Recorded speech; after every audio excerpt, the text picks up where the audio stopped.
I just wanted to do a little bit of housekeeping before we begin. Today's webinar is titled Geekspotting 2.0, Building a Popular and Diverse Collection for Your Library. If this was not the webinar that you intended to actually attend today, you can log out now, or you're always welcome to stick around. Anyway. Yes, please stay. We're always happy to have you. I'm really pleased to announce our two co-presenters today, Alex Sarkissian and Jocelyn Lewis from the Indiana State Library.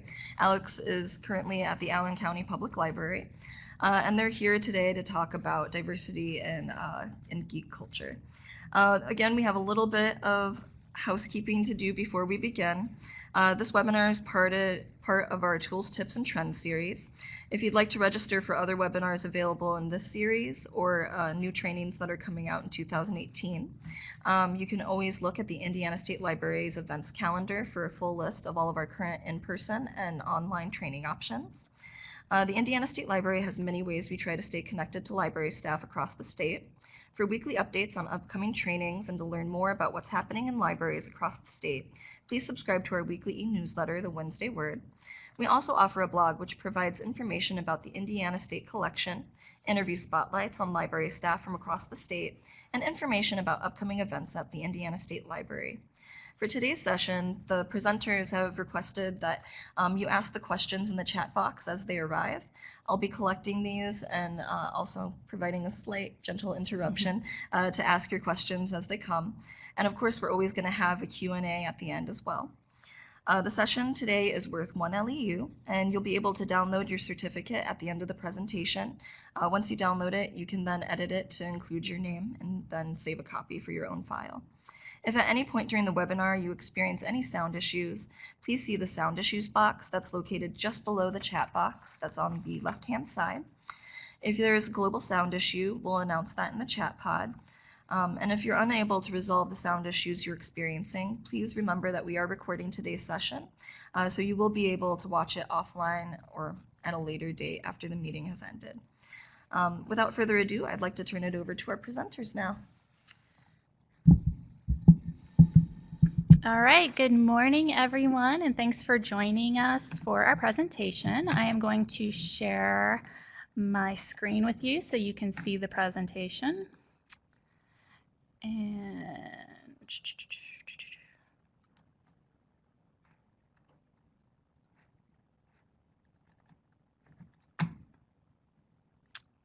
where's my little, okay, so you all should be able to see the presentation. You can make it bigger by clicking on the little arrow thing in the box up at the upper hand corner. It makes it a little bit easier to see. I'm gonna get rid of this guy. All right, so welcome to Geekspotting 2.0, Building a Popular and Diverse Collection for Your Library. I am Jocelyn Lewis. I am the head of cataloging here at the Indiana State Library, so this has absolutely nothing to do with my day-to-day job. This is just a side gig I do. And with me is my friend and colleague, Alex Sarkissian from the Allen County Public Library. You want to say hi? Hello.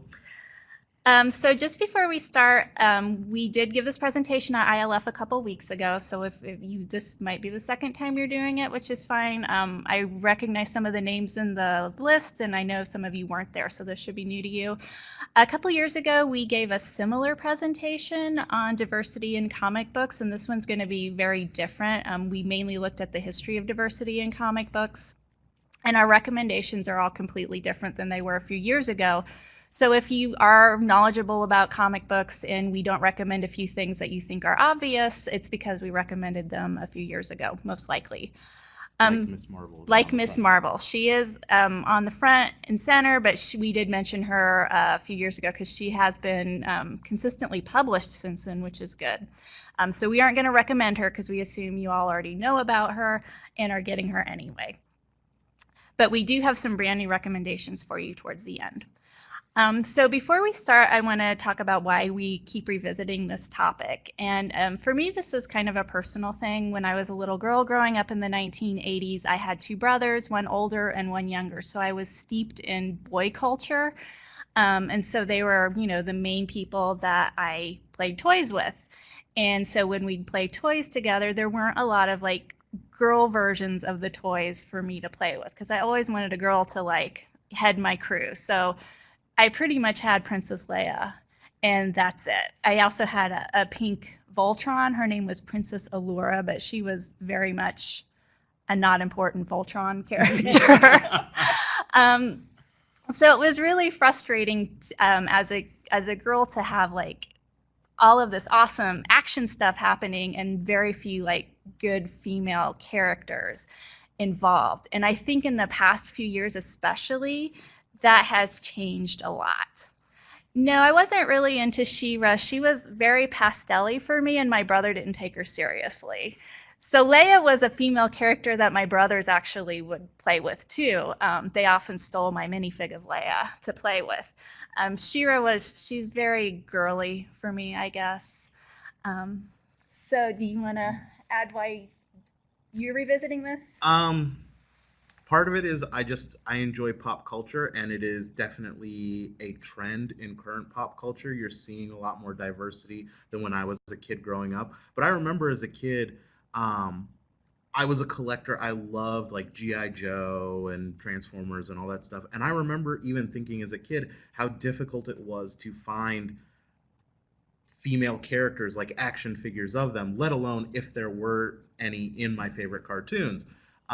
So I remember in G.I. Joe, like Lady J was really cool, and so was Scarlet. She was like a ninja and Jinx. But to find those action figures, they were so difficult because they were the rarest ones. They were short packed because they sort of believed that, you know, boys didn't want to have female action figures, so they didn't produce very many of them. And I remember with Transformers, there was like one episode where they had the girl Transformers, and then they never produced any figures for them. And then in the movie, they had the one token pink girl figure or Transformer, and then they mysteriously they made a figure for every other Transformer out there in the movie and on the TV show. They never made one for her. It wasn't until many, many years later. But I remember that thinking that in the back of my head, even as a kid, noticing that this wasn't right. This wasn't equal, and I wanted to play with those figures also. So I think it's really cool now that things are changing. Yeah, and we're not going to be focusing specifically on gender. That's just, our examples. We will be looking at a lot of other aspects of inclusivity in geek and pop culture. So we're going to start the conversation. Enough about our sordid childhoods, not having the toys we wanted. Okay, so to begin with, geek culture is deeply rooted in the concept of implausibility. We're fascinated with fictional characters who can do very implausible things, like zoom from galaxy to galaxy, read and control minds, channel mystic powers, morph into completely different beings, fly without technological assistance, all the while constantly saving our planet from complete annihilation. So they do all these like amazing things. But getting the culture that spawned these, this geek culture to expand its definition of who can wield these powers has been a somewhat difficult endeavor, but not an entirely implausible one. So the first thing we need to talk about are demographics. If the nation is changing, then the geeks in the nation are changing. So we're living in an increasingly multicultural society, and by 2055, the US will not have a single ethnic or racial majority. Also, despite being so diverse, we're still very segregated. For example, most white Americans live in neighborhoods and attend schools that are at least 3/4 white. So many people learn about other races and cultures via media representations rather than direct contact. And this is a picture of Chicago, and it shows the demographic breakdown of neighborhoods in Chicago. And you can see, like, it's very obvious based on the colors that these are very segregated neighborhoods. And just to note that we're really looking at pop culture. We're not going to be talking about depictions of other races and cultures in the news media. That is an entirely different topic. So we're really just focusing on pop culture and geek culture. So despite making up 63% of the overall population, white Americans account for between 73 and 80% of all the characters we see on TV. This also holds true across most media facets, including books, movies, and video games. And so one of the most consistently top-rated shows in the United States for quite a while has been The Big Bang Theory, which is, as you can see, a predominantly white cast. However, when there is a non-white character, they tend to lack any multidimensionality. So they kind of fall under what we call tokenism. They're just there for diversity's sake. And they often fall prey to cliches or harmful stereotypes. And this is because when you look at the people who write the content, we're still looking at predominantly white male writers. So this is a picture of the writing staff for The Big Bang Theory. And we're not really just picking on The Big Bang Theory. Yeah, other shows do it too, but yeah. This one, since it is one of the most popular shows on TV, it's a pretty good example. You have Raj as the only person of color on the show, and for the first couple seasons, he didn't even speak. They wrote it into his character that he would get scared of girls, and so he couldn't speak. So it then made it really easy for the writing room to not have to write any lines for Raj or try and understand who he was as a character. It was just very much he's the, silent guy in the corner when Penny is around. So representation definitely matters.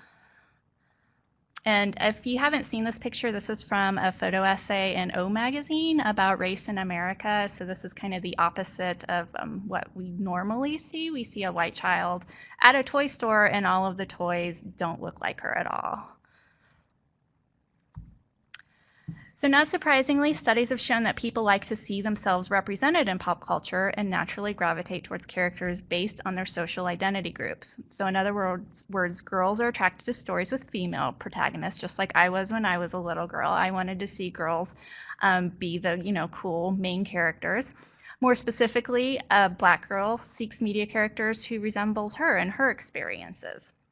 And so the picture to the side I pulled from ALA Think Tank on Facebook, and it's a librarian who gave one of her younger patrons a Miles Morales Spider-Man issue, and he was so excited that Spider-Man looked like him because the Spider-Man, he is Black Puerto Rican. I believe so, yeah. Yes. And she also introduced him to Moon Girl, who is a young Black girl who is the smartest person in the Marvel universe right now. So he was really excited to find, these comic books that had characters who look like him. So it is really a big deal. Failure to see oneself positively represented in popular media is harmful. So Christopher Myers, the author, who's also the son of Walter Dean Myers, who I think we all know, wrote in the New York Times, "This apartheid of literature, in which characters of color are limited to the townships of occasional historical books that concern themselves with the legacies of civil rights and slavery, but are never given a pass card to traverse the lands of adventure, curiosity, imagination, or personal growth. Children of color experience a gap in the much written about sense of self-love that comes from recognizing oneself in a text, from the understanding that your life and the lives of people like you are worthy of being told, thought about, discussed, and even celebrated." And there's really a lot of literature about the whiteness of characters in children's books. In my bibliography, I mentioned some of the articles that I used for this. So I think this is a really interesting place to look at because it really brings to fore some of the issues that also appear in geek culture, where your Black characters show up in things about civil rights or historical things and are just never existing like a normal person in contemporary times. In May 2017, March, thank you, 2017, British Pakistani actor Riz Ahmed, who was Bodhi in Rogue One, delivered a speech on diversity before Parliament.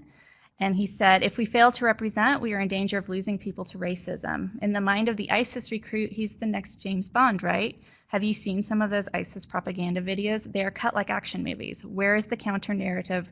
Where are we telling these kids they can be heroes in our stories, that they are valued?" And I thought this was a particularly good point. I wouldn't recommend going and looking at ISIS propaganda videos. Do it on a library computer. Yeah. That's a good way to test your filtering systems, I guess. But the fact that they would make them to look like Western action movies, I think, is very interesting. And he's right. When you normally see Mideastern characters in our action movies, in Western action movies, they're usually the bad guys. They're very rarely the heroes. And so Rogue One is an example where he is a hero. He starts off as a bad guy, but he defects from the Empire and ends up being part of the team that, saves the day. So I thought that was a really interesting point he made, that it's very important for people to see themselves be heroes in stories. So finally, even though people prefer to see themselves represented, it's equally important that they see others represented as well. Since the majority of fictional characters are white, it means that most white people do not often see, think about, or become invested in characters of color. Seeing prevalent positive depictions of people of color can foster empathy and reduce reliance on harmful biases and stereotypes.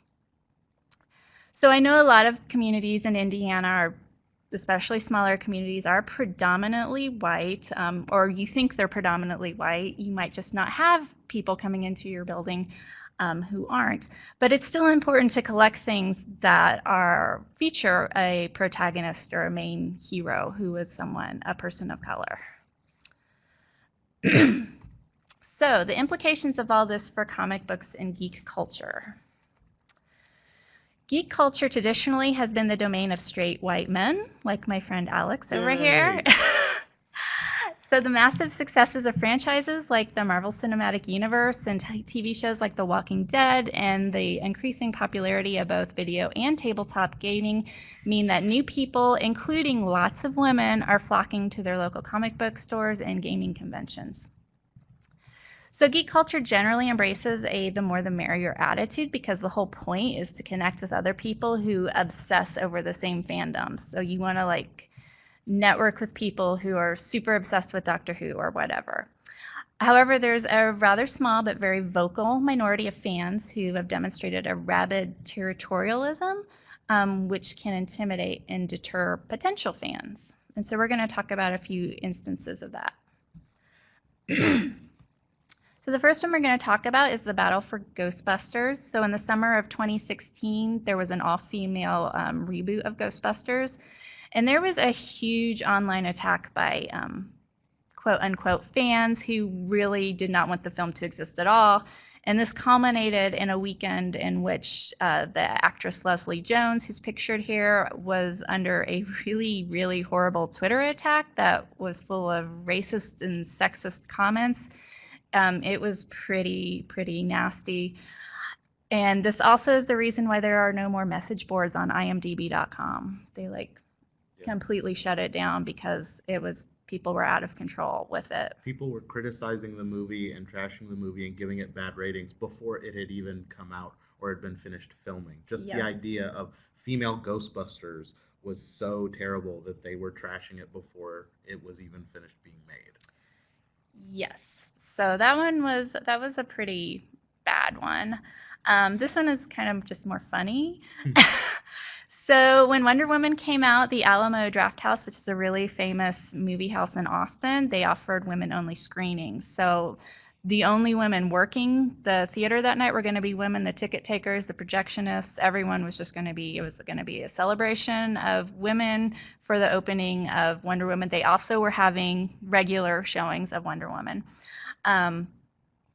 But there was quite a bit of backlash by men who said that this was discrimination, and technically they were in violation of Austin's discrimination code. But it also, the women-only screenings of Wonder Woman sold out. They ended up adding another one as well. And so there was definitely a desire by women to go to an all-women showing of it. But there are a lot of fanboys who were not happy about it, even though there were plenty of showings that they were able to go to as well.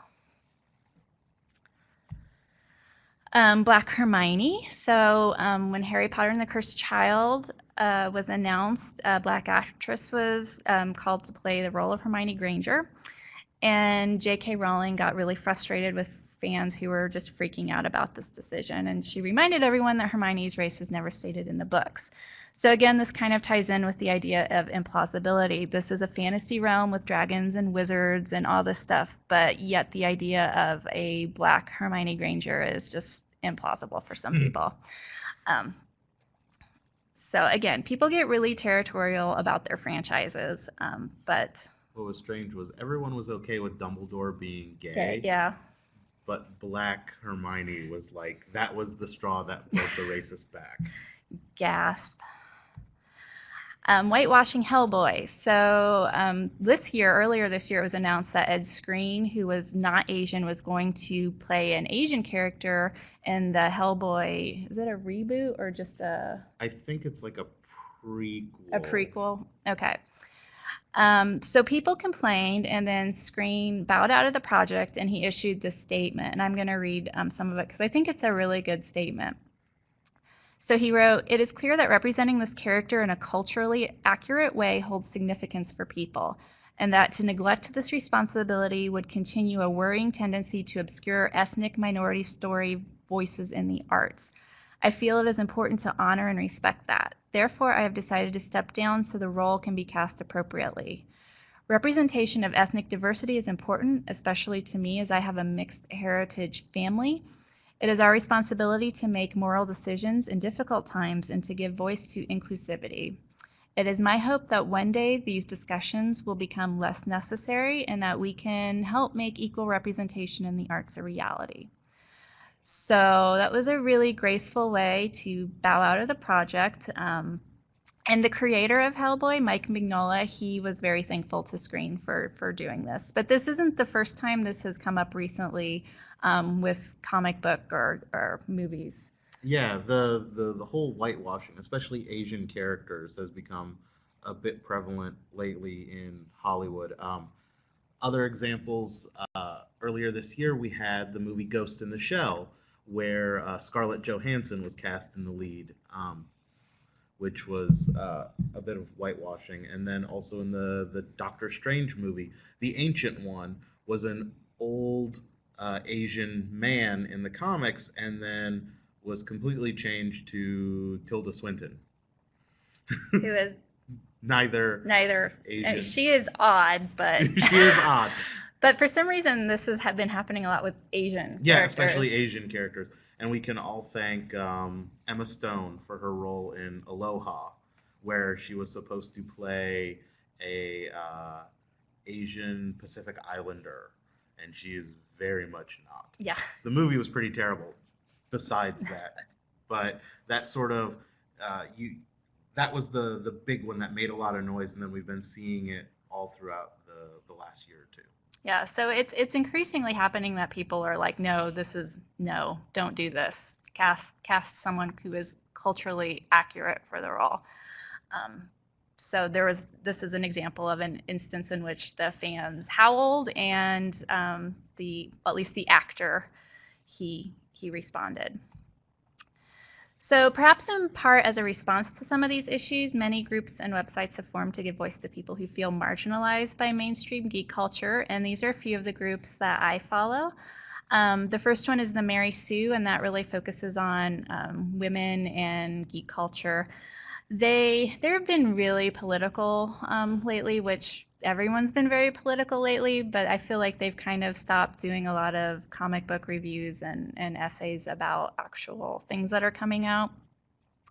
Women Write About Comics is pretty self-explanatory. It's women who are writing about comic books. The Blurdium is blurdsonline.com, and if you don't know what a blurd is a black nerd. So if you're looking for that sort of take on things, just type in blurred on Google and you will get tons of resources. Then we've got Black Girl Nerds, which has become one of my favorite go-tos because they are doing tons of reviews and essays about comic books and games and movies and TV shows. In fact, when we get to the recommendation section, there are a lot of comics I found just because of them, because they highlighted them. So I really recommend them if you want a resource to go to for these sorts of materials. Again, they're also looking at things through the lens of women, so it's kind of a multidimensional group. Next, we have Latinx Geeks. They aren't as active. It would be nice if they got some more people participating. Maybe that will grow. And then finally, we have Dark Matters, and Dark Matters just looks at race, all aspects of race in popular culture, and they're pretty active on Twitter. There's a lot of like POC Twitter groups that I follow, and they provide a lot of really excellent content. So if you're looking for a source to find out about things that are coming out, I highly recommend them. So now we're going to talk about recent film and TV successes to show that maybe the situation is getting a little bit better. So to start off, we're going to, of course, talk about Wonder Woman, directed by Patty Jenkins. So there has long been skepticism that a standalone female superhero movie could draw the same kind of crowds that the traditional male-dominated films like Captain America or Iron Man bring in. But that's apparently not the case, because Wonder Woman raked in a ton of money, and people were really excited for it before it came out. I think when Batman versus Superman, when she appeared, which was not a super great movie in my humble opinion, but she was definitely the best part of it, and I think I got really excited for Wonder Woman after seeing what they were kind of going to do with her. And you saw the effect of Wonder Woman afterwards with the new Justice League movie. Some male nerds were complaining that all the Justice League trailers had Wonder Woman in it, featured prominently, which, if you look at it from a marketing standpoint, the Wonder Woman movie did really, really well for them, so of course they're going to feature Wonder Woman very prominently in the new film. It's the same thing with the Marvel Universe movies. Iron Man was the first big hit for them, so he features prominently in just about every Marvel commercial. Same thing with Wonder Woman, but some of the boy nerds were getting a little upset because there was too much Wonder Woman in their Justice League trailer. It's also worth pointing out that one of the reasons Wonder Woman might have done so well is because it was directed by a woman, because women know women and they know how to tell a woman's story. So in this movie, Wonder Woman is not overly sexualized. She's, pretty awesome. Her armor. She has very appropriate armor. Most of the Amazons have very appropriate armor that covers all the parts that you would want armor to cover, instead of showing off tons of cleavage and midriffs and everything. Which actually, if I just went and saw the Justice League movie last night, and the Amazonian armor mysteriously changed between movies, and now they suddenly have midriffs, and there's some holes in their armor now. And those armor in the Justice League movies were designed by a man, whereas the armor in Wonder Woman was designed by women. So, yeah, it's an issue. Who would have guessed? Who would have guessed?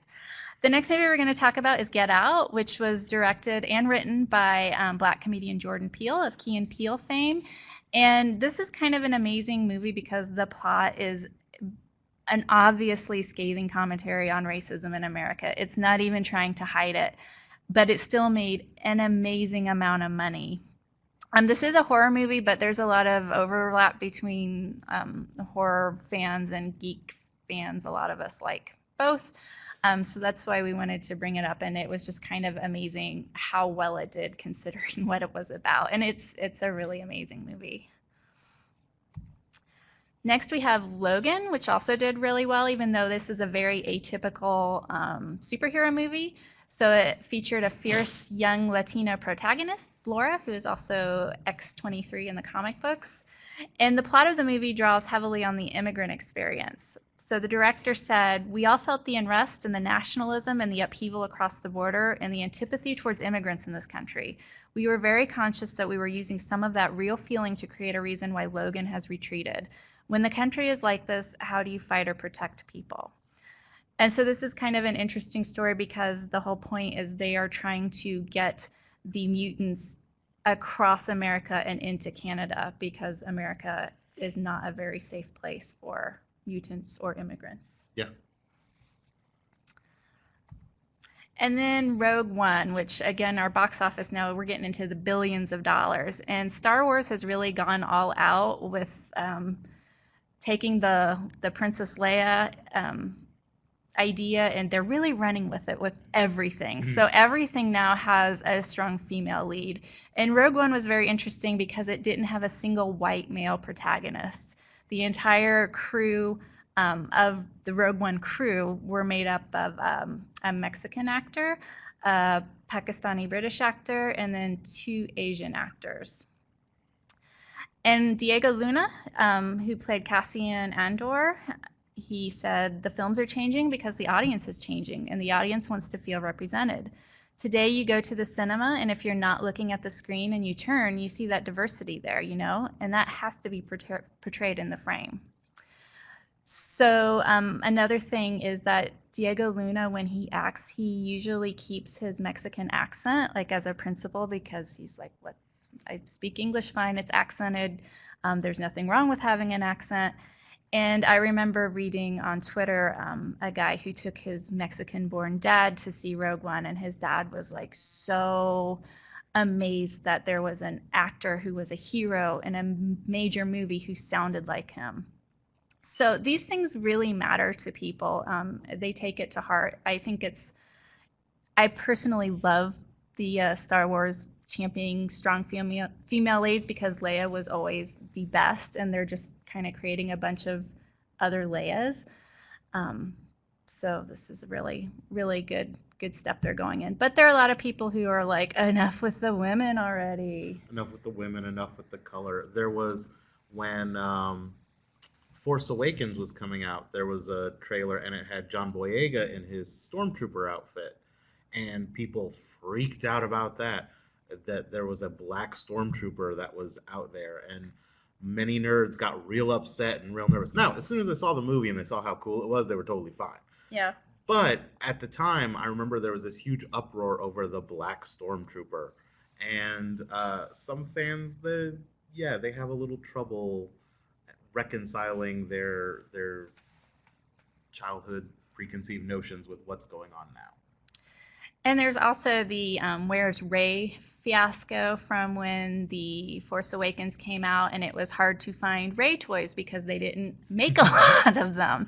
Now she's everywhere. Now she's everywhere, and they definitely learned their lesson for Rogue One because Jyn was in a lot of the sets, and I think that's also carried over into Marvel. You see Gamora in the big sets now, and so they're doing a better job of making sure that the female characters are in the toy sets, so that little girls and little boys can play with them. Because Rey and Jyn were both, main characters just like Leia was. You couldn't really have the Star Wars story without Leia. She wasn't just a love interest or something. She was an important part of the story. And so we're moving on to TV. So we have Supergirl, who's on the CW, and before Wonder Woman was being a role model for girls on the big screen, Supergirl was doing it on the small screen. It helps that the main actress who plays Supergirl, Melissa Benoist, is a very outspoken proponent of feminism. And if you get a chance, Google Supergirl protest, do an image search of that, and you'll see her protesting in a feminist protest. It is the funniest protest sign I think I've ever seen. And it is funny. It is also not suitable for work. Yeah, she keeps telling me that, and I don't want to believe it. But yeah, technically it's not suitable for work. But anyway, because of that, the show has not shied away from tackling topics like interracial romance, same-sex marriage, illegal aliens. In the case of the show, they are actually like space aliens, but it doesn't stop them from talking about it as a parable to illegal aliens in America. But there are whole episodes that deal with these issues, and the bad alien of the week sort of takes a back seat. There was a recent episode where Supergirl's adopted sister is in a same-sex relationship, and they're getting married, and her fiance, her father did not approve of her being gay, and the whole episode was about getting the father to come to their wedding and be part of their wedding and accept her again.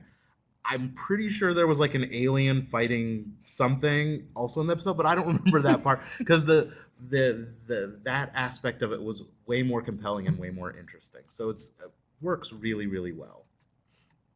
The other show on the CW is DC's Legends of Tomorrow. And the two big ones, Arrow and Flash, they're a little more popular. So Legends of Tomorrow, it gives them a little more freedom to delve into sensitive subjects because not as many people are watching it. There was a really great episode in season 2. The episode is called Abominations, where the team travels to 1863 in the midst of the Civil War, and the two African American characters had to confront slavery up close. And they are time travelers, so they travel through time all the time, and they're trying to maintain the timeline and not break it. So they are suddenly faced with this issue of, here is slavery up close. It really affects them, and they can't do anything about it because they might break the timeline. It was a really interesting moral dilemma that they faced. There have been other episodes where they go back into the past, and it's Victorian England, and the African American characters have to play the servants or things like that. And there was one time the Jax, who's Firestorm, asked, he goes, "Why do I have to always play the servant?" And all the white characters all look at each other and aren't quite sure how to answer that. So they sort of play with the race issue a little bit more and they can get away with it because it isn't a flagship show like Flash and Arrow. So I don't watch a lot of TV. That's why Alex did these last two. But I did watch these two, Jessica Jones and Luke Cage.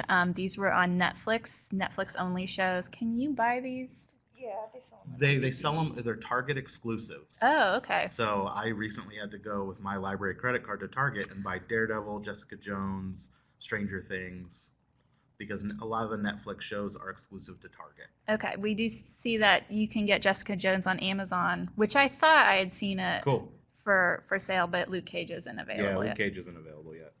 Okay, but you should get it when it comes out because it's really good. So these are definitely adult-only shows. Jessica Jones is a hard-living female superhero detective with a tendency to self-sabotage. You meet Luke Cage in her series because they've always been kind of a couple, even in the comic books. That's canon, and they have a kid. But then they did a spinoff where he has his own show. And Luke Cage is a guy who's got super strength because he was experimented on in prison. And so his show depicts him returning to Harlem to rebuild his life, but he finds himself embroiled in local issues. I think it's kind of like The Wire, but with superheroes. Not as intense as The Wire. You should watch The Wire. You should get The Wire if you don't have it. The Wire's really good. But you should also get these because they're also very good. And if you have people who don't have Netflix, you really should pick up some of the Netflix shows, including Stranger Things, which we didn't mention, even though it does have a pretty diverse cast. Mm-hmm. It is one TV show that I just binge watched the second season, and it is phenomenal. And like you said, you can get the first season at Target. And it's shaped like a VHS, like a beat up VHS tape. So repackage it for your library and then keep the box for yourself. Yeah, the box is really cool. All right, we're sidetracking. All right, this is like the whole point of the presentation, and this is where we tell you what we think you should buy for your collections. And we want you to buy these for your collections because both of us spend a lot of money buying them for our personal collections because we can't get them through libraries. So we need you to help us out and buy comic books so we're librarians. We don't make a lot of money. Yeah. Well, he does. But so these are the things that we've read that we think you should add to your collection and that tie in with the theme we've been talking about representation and inclusivity. The first one is Southern Cross by Becky Cloonan. So this is a comic book by a woman, which is still a fairly rare thing. We have on each of these, we have who puts it out, we have the attended audience that we think you would put it in if you got it for your collection, and we also tell you how many trades are currently available. So this is how many you'd have to buy to get caught up in the series. Most of these are pretty new series, so you're not going to have to buy a lot to get caught up. So this one is like a space saga in which a young woman is in search of answers to her sister's mysterious death. So there's a lot of space dramas right now, I think because of Brian K. Vaughan's Saga, which is a space saga, which you probably already have in your collection. It's been out for several years. It's phenomenal. And also with Star Wars and things like that being popular, space dramas are pretty high. And Becky Cloonan, I believe, she also writes Gotham Academy. She does. That's right. Which is another great series for young girls. It's for younger people, and I think that was in our previous presentation. Correct. We recommended that. The next one is Empress, who's written by Mark Miller. This is intended more for adults. The first volume has come out. I believe the second volume is on its way soon. But this one, imagine you're stuck in an abusive relationship that you want to get out of for the sake of your 3 kids. And then, by the way, your husband is an intergalactic dictator feared throughout the galaxy. So good luck trying to escape that.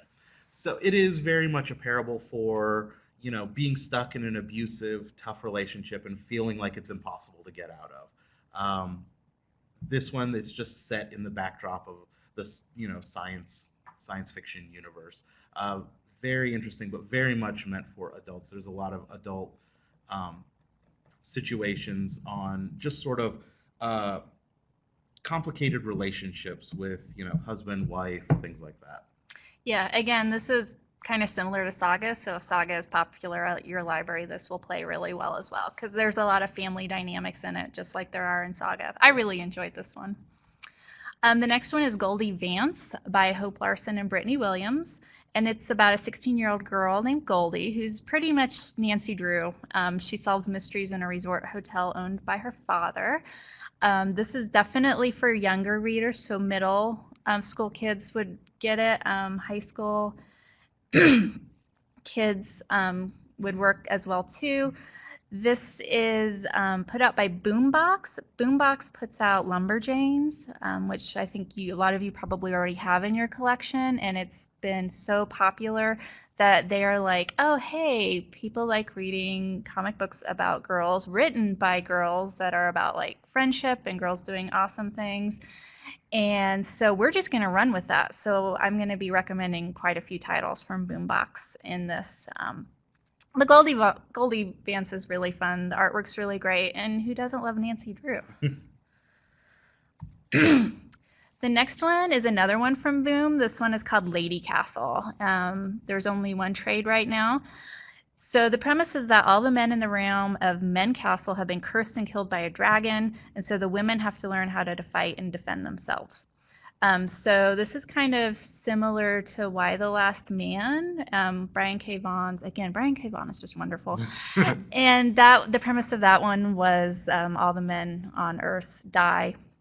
And so the women have to like kind of figure out how to live without them. This one isn't set in a fantasy realm, and it's a lot less serious. It's definitely, you could get away with putting it in your collection for younger teens.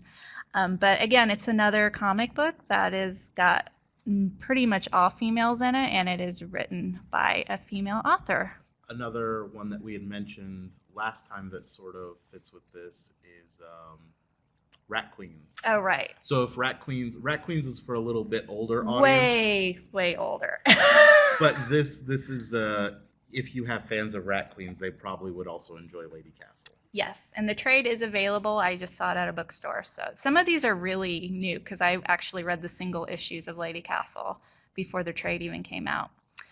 So the next one is called Black, and this one is definitely high school or adult because this one is actually very political. So the premise is for you to imagine a world in which only Black people have the ability to gain superpowers. So it's a very loaded concept. This is also something that probably would not get picked up by Marvel or DC. So this was actually funded through a Kickstarter campaign. So a bunch of a writer and some artists were like, hey, we have this idea to do a comic book. This is the premise. They, presented some of their story ideas. It got funded really quickly. And you're going to be able to, you can pre-order the trade version right now on Amazon. I actually just went to my local comic shop right before Thanksgiving and asked them about this, and they said they were actually sold out with their distributor, that a lot of people who they never see in the comic shops before had come in and bought all their stock out and were really excited and been asking for it. So this is also a really great title to maybe get people who don't normally read comics and graphic novels to give the format a try. Because they said at the comic shop they were getting people they'd never seen before coming in and asking for this book, and then also taking other stuff too. So that might be something to keep in mind with this one. But I believe with the first run, the pre-orders were pretty well sold. They're going to be doing a second run soon. Yeah, this is when I've read the single issues that I've gotten through Amazon. So it's getting distribution, even though it started as a Kickstarter. Those sometimes don't always get great distribution. So I think this one's actually going to be making some waves. Again, this is a pretty political one, but it's timely. I really enjoyed it. It's the sort of thing I wanted to read. And this was the only comic book that was kind of giving me what I wanted. So again, this is just, a reminder that not everything is going to come to you presented in a pretty little package from one of the main comic book publishers. So it's worth looking other places. And again, I think this came up because I was following like Black Girl Nerds, I think, and they showed that picture and I was like, oh my gosh, what is that? I need that. So it's another reason to follow some different voices on Twitter. The next one we have is Black Panther. This was been written by Ta-Nehisi Coates. There are 4 trades, and that's all there's going to be for this arc because it's ended. So the premise is T'Challa is heir to a technologically advanced African kingdom of Wakanda. So Black Panther is one of the first mainstream Black comic book characters. He made his first appearance in 1966. So given the name Black Panther, you might think it's about radical politics. It's not at all. That's why it's kind of disappointing. So then I found Black and I was like, oh, this is what I kind of thought Black Panther was going to be more like. But that was just my ignorance because this was a character before the Black Panther Party were really kind of a mainstream thing. And Marvel even tried to change the name to like Black Jaguar for a while, but it didn't catch on. So the reason you need to know about this is because the Black Panther movie is coming out next year, early next year. So even though this arc has ended, definitely pick it up because you're going to have interest in it if you don't have it already. And it's a pretty good series. Little too many dudes in it, but that's remedied by The World of Wakanda, written primarily by Roxane Gay, who is also a best-selling author in non-comic book realms. So this is a spin-off of Black Panther, which focuses primarily on the women of the Dora Milaje, which is an all-female security force in Wakanda.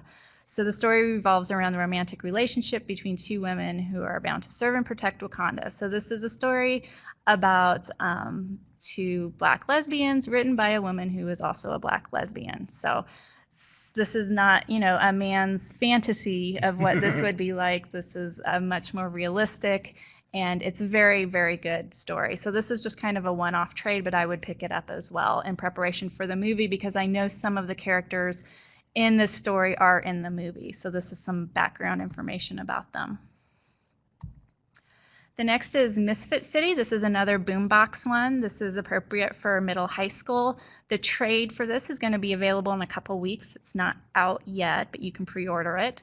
So the premise is this is a group of friends growing up in a town where a beloved 1980s kids adventure movie was filmed, and they discover that maybe the movie was not entirely fictional. So essentially, it could be called What If the Goonies Really Happened? Because that is definitely the movie they are referencing. So it's a fun girl adventure. I've been enjoying it a lot. So if you got a readership for Lumberjanes, this is definitely something to pick up. The next is Destroyer by Victor Lavelle. He writes novels. I think this is his first foray into comic books. The trade for this is going to be available in early 2018. This is a very new one. I'm still reading the single issues. But this is about a female descendant of Dr. Victor Frankenstein who attempts to resurrect her son whose death was caused by police violence. Meanwhile, the original Frankenstein monster has reappeared in the Arctic and has decided that humans are inherently destructive and that humanity is not worth preserving. So it's a real happy story. If you've read Mary Shelley's Frankenstein, the original, you'll remember that at the very end of the book, the monster is in the Arctic. So this is both a sequel to and a retelling of the classic novel. Spell on Wheels, this is a one-off, so you only have to buy the one of this. This is put out by Dark Horse. I would definitely put it in your high school area. I don't think there was anything that would inappropriate about it that would keep it out of your high school area. But it's about 3 young witches who go on a road trip because some of their supernatural objects have been stolen. So that's a pretty awesome premise for a story. It's great for if you have fans of like Supernatural or Buffy the Vampire Slayer, shows like that. Yep. And like I said, you only have to buy the one. Kaila Cthulhu by Evan Dorkin is another Dark Horse one. This one's definitely a high school appropriate. So Kaila is a teenager and she's a descendant of Lovecraft's great old ones, and she must battle her monstrous heritage. So this is just a really fun Lovecraftian story, but with a female main character. So if you have people who are into the Lovecraft stuff, this is definitely worth getting. If you don't have any Lovecraft stuff, this is still definitely worth getting because Lovecraft is kind of big in the geek community, in the horror community as well. Next we have Paper Girls. So this is Brian K. Vaughan, who is always going to have permission to write female characters because he does it really well. So this takes place in the 1980s, and it's about a group of female newspaper carriers who become embroiled in a time-traveling adventure. So essentially it is Stranger Things, but with time travel instead of the upside down. I mean, so you got to get it. It's really good. There are only 3 trades out right now. It's definitely a high school adult type story, but it's fantastic. Next is Monstrous by Marjorie Liu, and there are 2 trades out. This is for high school adult. It's set in the alternate version of Asia that's in the 1900s. It's a matriarchal society, and the book weaves in sort of steampunk and magic, and we follow a teenage girl who has survived these magic wars, but there's some sort of old god growing inside of her that makes her wanted by all these different kingdoms and factions. The interesting thing is if you have a lot of kids who are into manga and anime, this is a really great transition book to get them into other American comics. It's almost sort of like an American manga in that it weaves that sort of old Asian, it weaves in the magic, it weaves in the steampunk. But yeah, it's really, really good, really interesting, really great, strong female characters. And it's written by a female. There you go. Next one is Patsy Walker, aka Hellcat. This author is Kate Leff, which we mentioned earlier before with Spell on Wheels. This one is great if you took our suggestions early with the last presentation and got some She-Hulk and some Squirrel Girl or even Jessica Jones, because this character appears in the Jessica Jones series. But it's about former child star and current superhero Patsy Walker, who's basically just trying to adult in New York City. She's really great at being a superhero, but she's really bad at like paying her rent or finding a steady paycheck. So it's really fun and really funny. That's why I say it's more for like fans of Squirrel Girl, in that she's a really great superhero, but it's a lot of comedic moments. Next up, we have America, who used to be known as Miss America, by Gabby Rivera. America is America Chavez. She's an openly gay Latina superhero who can punch holes through reality. The first trade for it just came out, so it's still a pretty new series. And this cover, where she's kind of like playing on Beyonce's Formation video, was like sold out. They had to do several printings because it was so popular. Next is Clean Room. The author is Gail Simone, who is an amazing female author. It's DC Vertigo, so it's very much adult.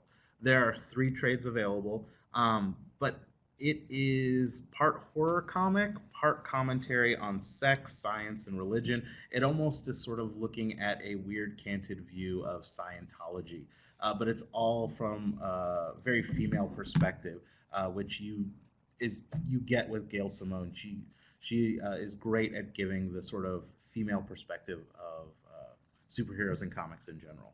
Yeah, for a long time she was pretty much the only woman writing for the mainstream comic book publishers. She still is one of the few, but this is like not a superhero thing. This is, I think, one of her first forays into non-superhero writing. Right, she was mostly known for like Batgirl, Secret Six, Birds of Prey, Gen 13. Yeah. Yeah. The next up is Mockingbird by Chelsea Cain, who again is a novelist who's kind of starting to write in comic books. This is about a S.H.I.E.L.D. agent and former Avenger who goes solo and investigates crime, so it's a pretty basic premise. But this was the cover of one of their issues where she is wearing a shirt that says, "Ask me about my feminist agenda," and this got Cain so much harassment on Twitter that she ended up deleting her Twitter account, saying, "I am amazed at the cruelty comics brings out in people." So another example of some of the backlash that comes from the community when you add in new voices. So the next book is Southern Bastards. It's written by Jason Aaron. It is a great book, and one of the reasons we wanted to include it, other than it has a African-American female, very strong main character who is fighting racism in the South, but in response to all the backlash Cain got for the Mockingbird cover, Southern Bastards then did this one called Ask Me Nicely About My Feminist Agenda, because she's not going to put up with that shenanigans. She's also like a former Marine. She's probably the toughest person in the series. Yeah, she's awesome. So along with comics, we also know some libraries have started carrying board games, and so we wanted to include some of those also as things to consider when selecting. So this one is called Freedom, the Underground Railroad. It is a great cooperative game, so it can be played solo with one player or up to 4. But the nice thing is it's cooperative, so no one has to be like the slave owner. But it is a card-driven game where players are working to strengthen the abolitionist movement and end slavery. The really nice thing is it features historical events and figures spanning early independence and Civil War and abolitionist times. So it's really great for incorporating history. It's got a really great theme, and you see people in color as, protagonists in the game. Another one is Monarch, and this was designed by Mary Flanagan, who's a female game designer, which is very rare. And it's for 2 to 4 players, and it is a strategy set collecting game. You are all competing as sisters who are trying to demonstrate intelligence, compassion, bravery, and leadership to impress the queen and be named heir to the crown. So the interesting thing was it was designed by a woman. All the characters you play in it are female. So many games, if you're playing, it's all male characters, and then there's like one token female character that you have to choose from. This one, it's all sisters, so you have to play a female character. And instead of conquering like with Risk or something like that, the kingdom, you are competing to show intelligence and compassion and things like that to be named heir to the throne.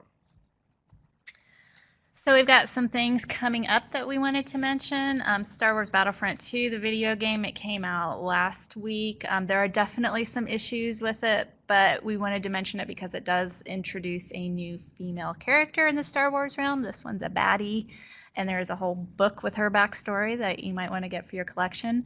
The Last Jedi comes out soon, so exciting, and we're going to get at least 2 new female characters. In that, including Rose, who is pictured down at the bottom, so I'm excited for that.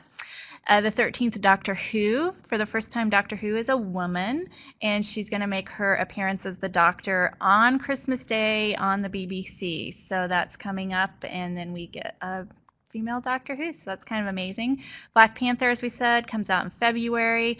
Right after that, we get Ava DuVernay's Wrinkle in Time, so you should have a copy of this in your collection. You might want to bring it out, make sure it's in decent condition, order a new copy because there's going to be interest in that. There's going to be a live-action Lion King, and they just announced the casting for that, which is pretty amazing cast, including Beyonce. Brian Michael Bendis, who was the chief writer of some of Marvel's diverse characters, is moving to DC. That was announced a few weeks ago. So that might mean that the next time we do a presentation like this, we'll actually have some DC comics. We had a DC comic. Oh, I don't count Vertigo. That's a totally different thing. There was announced that Jordan Peele, who did Get Out, is going to do a Twilight Zone reboot, which would be amazing. Could possibly be amazing because Get Out was very much like a Twilight Zone episode. So if he's allowed to do his thing, I think it will be great. And then Ava DuVernay, who is just kind of all over the place doing amazing things. She's going to do a mini series on Octavia Butler's novel Dawn. Because Octavia Butler was kind of the mother of Afrofuturism, and a lot of Black Panther incorporates elements of Black or Afrofuturism. I think that it's kind of a good idea to restock your Octavia Butler novels or repurchase some if you don't have any anymore. She's been a writer for quite a while. So the date for that one is to be announced. I actually did real research for this presentation, so if you want to follow up on some of the things I read, this is my bibliography. Don't trust her. You can get a lot of these through Inspire at the provided through full text through Inspire. And then finally, thanks for attending our session. Of course, we want to do this because we want to see more awesome cosplaying, and people need cosplaying options. So this is a picture of a bunch of different people doing their cosplay thing. So thanks for attending. If you have any questions, feel free to start typing away. So if you'd like to download an LEU for today's session, I am putting up the file shared pod.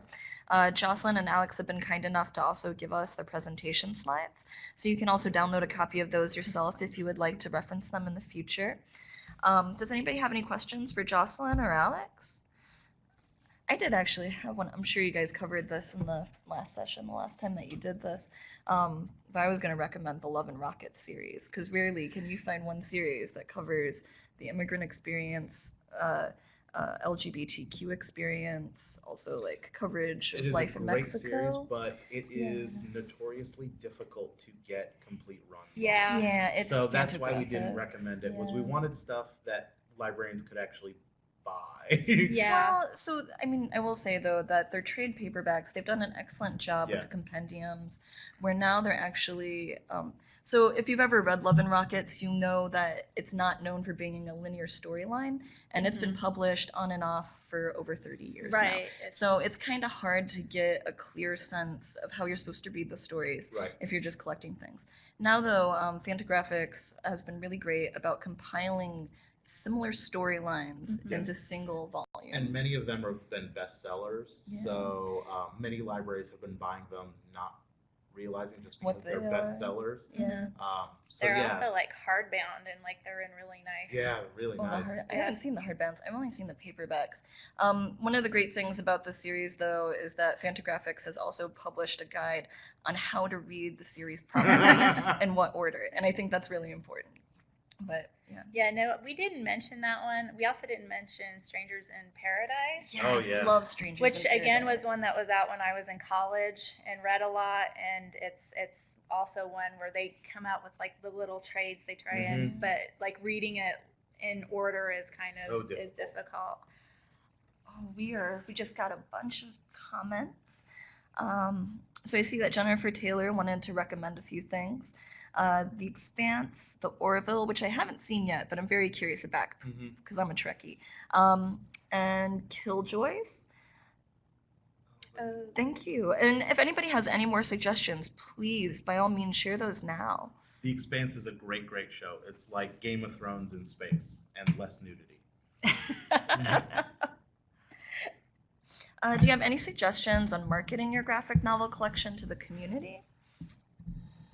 So one of the things I did at my old library to market the graphic novels is first, we got them out of regular fiction and nonfiction and made a special place for them. Don't hide them. Don't hide them. Put them where people can see them. Especially, you're looking at guys like in their teens and early 20s who are probably coming to your library to get movies Yeah. and stuff. So I would put them somewhere where they're going to see them while they're on their way to get what they normally get, or to use a public computer. Correct. So my old job, I was the head of the audiovisual department, and I also handled graphic novels. And we put the graphic novels near the movies because that is where the people that are reading regular novels may try a graphic novel, but that's not the primary audience. Primary audience are going to be the people coming in using your audiovisual collection. So even though as librarians we want to put print with print, this is a time you may want to put graphic novels with your media collections and let them get discovered that way. The other thing is they are a visual medium. Don't hide the covers. I mean, I know we hear this all the time. Face-out shelving is, the greatest thing to happen to libraries since Dewey. But especially for graphic novels, it really, really works because the art is such an integral part to the story. Another thing to think about is I know a lot of libraries just put everything in the YA center. But if you get freaked out by 20-something guys in your YA collection, don't put stuff they want in there. Try and put it in a more neutral place. Last year we talked about Star Wars, and I recommended buying like multiple copies of like the Star Wars visual guides because a lot of adults like me like looking at that. So don't just put stuff in your kids or YA section. And at Allen County, which is my new library, we recently stopped having a YA graphic novel collection. Now all of our graphic novels are either adult or children's. We don't have a teen, because teens will go to an adult section to look for things. They actually sort of enjoy it. It makes them feel like they're grown-ups. But adults have trouble going into the teen section with good reason. We decided to put all of our graphic novels in either adult or children, so we wouldn't have those awkward moments anymore. So I see that Lee Burkhalter had a question for recommendations for students in the correction system, which I know this one can be a little bit more tricky because a lot of time institutional libraries have really strict regulations on the kind of content they can collect. Right. Lee, I'll also, this is Amber, I'll also send you an email to talk about this a little bit more because I've worked with some institutional librarians on this one, but I'm definitely curious to hear if you have any recommendations. In all honesty, any superhero is my experience with my old library. We did part of our homebound was a jail delivery service, and they loved any superhero because they recognized the characters, so they got excited about it, and it had a really good message about justice and fairness and ethics. The only thing you have to worry about is any of them that are too violent may get flagged by the corrections officers and may not be allowed. So I would stick to more of the sort of mainstream superheroes, the Marvel and DC characters that sort of aren't nearly as violent. Right. I would totally agree with that. I actually used to do a bookmobile run in Monroe County to a correctional facility, and those guys are definitely into your average superhero stuff. Most of the stuff coming from DC and Marvel is not too bad. Right. It's things like Image where you might get adult-only content, and some of that stuff is really adult-only, and so it might not look bad on the cover, but they might get in trouble if one of the officers were to pick it up and open it up and be like, oh my gosh, where did you get this? So Jennifer said that their teen graphic novels sit on the edge of the nonfiction shelf. YA area for that reason. It keeps everyone comfortable. It's a good suggestion. They also keep a lot of graphic novels in adult fiction, especially if they are adult themed. And for things that are marked adult or mature, they're not kidding. Some of them. Some of the pictures in them are pretty explicit. So some people definitely would have issues with that being in your teen area. But at the same time, people like Alex and I like reading that stuff. So you do definitely need to bear that in mind. And I totally think you do need to separate the adult stuff and keep it out of the teen area. Yes. Sex criminals. Why would they freak out about sex criminals? It's about saving a library. I know. She's a librarian. And I see that Danielle had a question about, so do you have any opinions on adding D&D or any other RPG sets to a library collection? Yes. Or thoughts for starting tabletop RPG sessions? It's like these people knew what they were getting into when I Oh, signed up I for know. this. If you're fortunate enough to be an evergreen library, then you know that there are actually already D&D manuals or instruction guides within the system that you can request. But almost every library I've talked to who's done this has had massive success. They're extremely successful. And if you aren't comfortable, if you want to have a D&D session or a Pathfinder is like D&D, only the rules are a little bit easier, and it doesn't have to be a continuing story. You can do a one-off with pre-made characters. So I'm going to use those two, D&D and Pathfinder, interchangeably. But if you want to do one of those, it's pretty easy to start, or you can contact a local game shop. They'll be happy to send out a dungeon master to come out and run a session for you. Or Paizo is the company, and they are I was able to go to a session of theirs at Gen Con, and they are very, very excited to get to come into libraries and classrooms and get younger audiences interested. And they have people from their Pathfinder Society who will come to your library and lead sessions for you. So it's a great thing. It's great for kids' imaginations, and it's not nearly as daunting a task as you might think it is if you there's plenty of support online, and going to paizo.com will have lots of help. Okay. Well, I think that's going to be it for today's session. If you have any more questions, you can type them in the chat box now, and we can try to respond to you later after and with the email. Again, we do have the LEU up to download, as well as the presentation slides. Although we're ending the session and we're going to stop the recording, we are going to keep this window up for about 5 more minutes. So if you need to, you can download that content.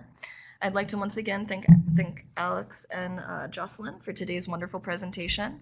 I'd like to thank everybody for attending. I hope you have a great day.